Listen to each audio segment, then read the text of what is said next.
lost his whole punch.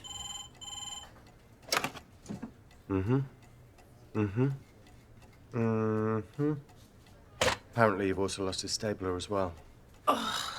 Real stationary Nazi, that one. Can I take this one? Sarah Chong, the administrative revolutionary, how very apt. Question is, did she? I don't know. Did she what?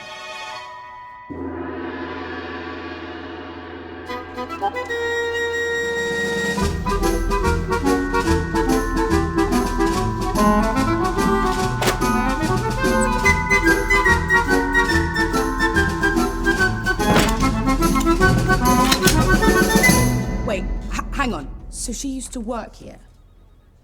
That's the most remarkable element for you so far, is it? Oh, she just blew herself up one day. Who does that? Let me start at the beginning. And this story, such as it is, you can put that down now, must begin with.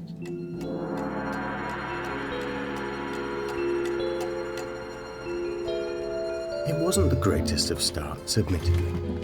Abandoned on a doorstep in Chinatown, aged 4 and a bit, armed with only an ill-fitting tank top and extreme short-sightedness. But thanks to a chance adoption by a kindly kitchen porter, Sarah was assimilated into the Chong family dynasty seamlessly.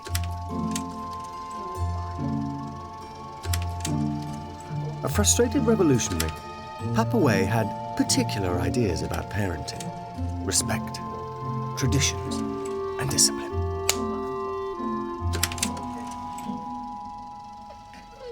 He loved all of his children, but only Sarah truly understood him. And true to his teachings, she found her own noble cause, running the reception of a charity food bank, replete with aquatic mascot, who pretty much kept himself to himself. Sarah was exacting in her work, fully aware that without her commitment, the enterprise would crumble. It was through she, after all, that donations were received. Jam for Afghanistan having kept Sarah particularly busy. She also made sure to keep an air of professional distance, thanks to a cluster of lucky Chinese garlic.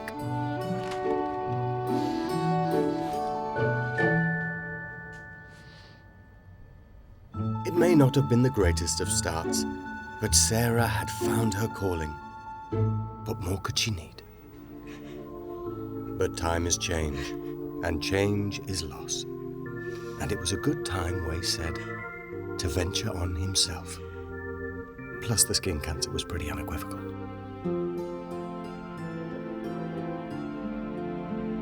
Wei's death affected all his children,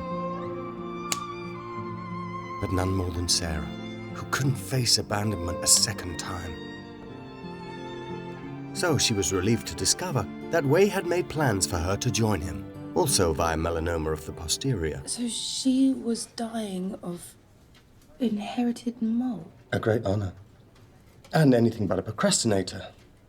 Sarah decided not to wait for nature to take its course. Grenades? Precisely. Sarah wanted to join Wei in the afterlife as soon as possible. But she couldn't leave her charity unreceptioned. How would it possibly survive in her absence? She needn't have worried. Whilst in the passionate throes of a Qigong downward posture, a solution presented itself.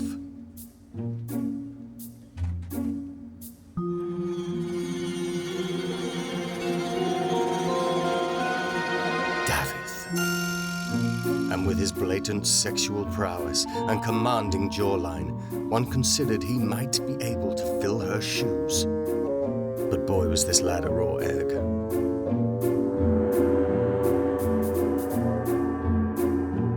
It was almost as if it hadn't occurred to him that working for a charity meant more than working. Respect. Traditions. Discipline. But finally, David was ready and worthy of Wei's great blessing.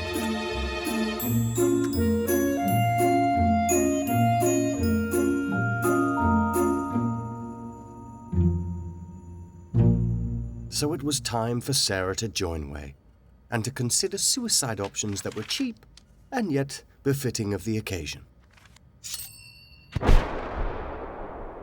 However, a timely postal incident indicated that Way might not yet be ready to receive her. Incoming.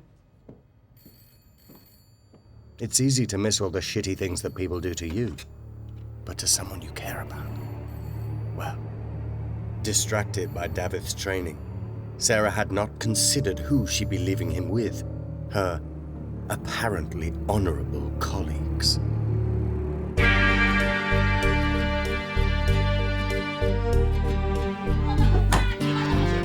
The Marrieds.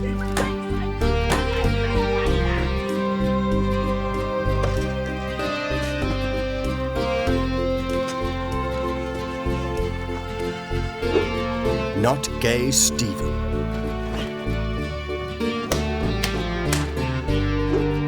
The other ethnic minorities. And Margaret.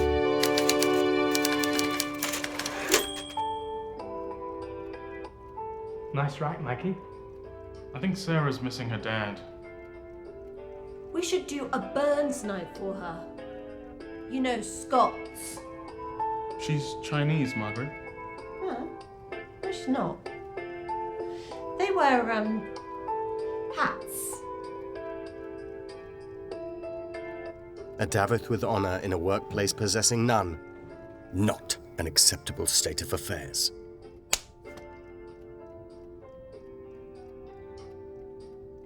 So what was needed was a noble protest to remind them of their duty, like the monks that set fire to themselves in wherever monks live. She just needed a sign.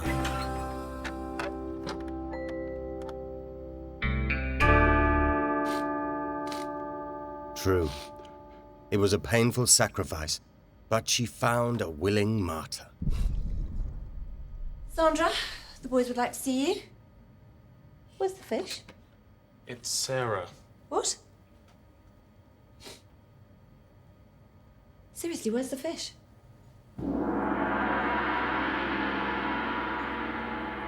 Animal welfare, Chong. Any thoughts? She'd been summoned. The bosses, Misters Oakham and Abbas, they liked to play good cop, dickhead. He's the company mascot. He's John the Shitting Baptist. You've gutted him like a winter pig. Now, you're not as hideous as Margaret. And you're not massively visible. Both excellent qualities. Yeah. But the little garden of shit shocker at reception, your face in general, I'm not sure what that's about, but it's a no from me. And it's a no from me. Here, have a tissue. You couldn't be less of a team player if you were a leper carrying around half your jaw with you in a carrier bag. You make no effort whatsoever. Stephen, he has barbecues, doesn't he? Fortnightly. And he's a cretin, and his wife smells of bleach. But you're a problem. You're strange. A frankly pungent insult to our surroundings. Plus, of course, we can't keep both you and Davith. We're not a charity. And he is a, finger quote, diversity home run. Yeah. So, and I say this with the greatest of affection. Absolutely. Piss off, weirdo! And please take your ethnic accoutrement with you. Bye. She'd been fired. The ultimate indignity and shame. How could she have got it so wrong? Davith was a few cards short of a deck, but perhaps he'd be fine. It was true she'd never really given her colleagues a chance. Maybe they weren't as bad as she thought. Maybe she was the problem. Maybe familiar relations were slightly more complex than appearances suggested. Good night. And maybe that work was the only place he was anyone. That's nice, Irving. Daddy's having a sleep. Even if that anyone was a giant prick. And the ethnic minorities, well, they don't get a Christmas, do they? And they're hardly the privileged few. And Margaret.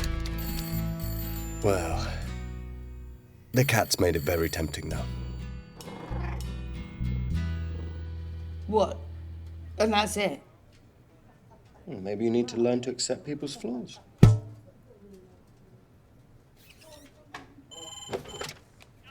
Mm-hmm. They need more donuts.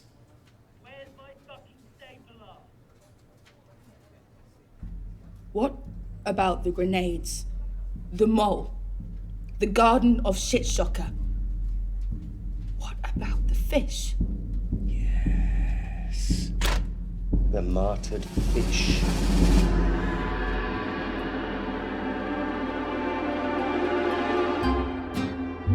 Well, there were some that would assure you that John the Baptist Fish was flopping about in fish heaven with his 72 fish virgins. But Sarah wasn't one of them. She couldn't believe he died for nothing. She thought of Way. She'd followed his teachings exactly, but was now lost. She missed him terribly and was desperate for him to guide her. And guide her he did. Into the beating heart of the charity's food bank. And straight into a nocturnal, corrupted food orgy of biblical proportions. Even the ethnics. Even.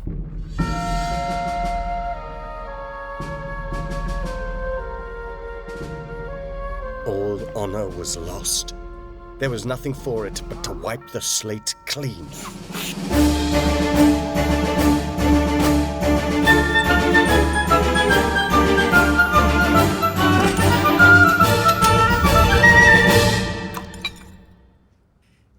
Sarah, can I have a quick word?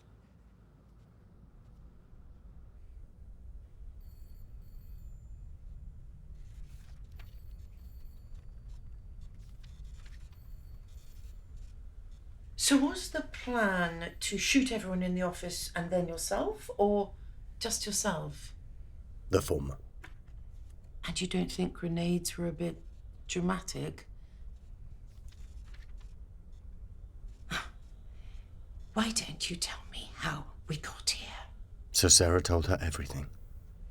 Papa Way, the mole, the general lack of respect, traditions and values in the workplace, and the abuse and extortion of cats, which speaks for itself, really. Plus the workforce stealing all the charitable donations at night. They're not, are they? Sticky-fingered little shits. I didn't know we could do that. I could blow their heads off myself. A general lack of respect, traditions, and values in the workplace. And a fish with a hell of a grudge. What a legend. Where is my fucking stapler? Fuck yeah.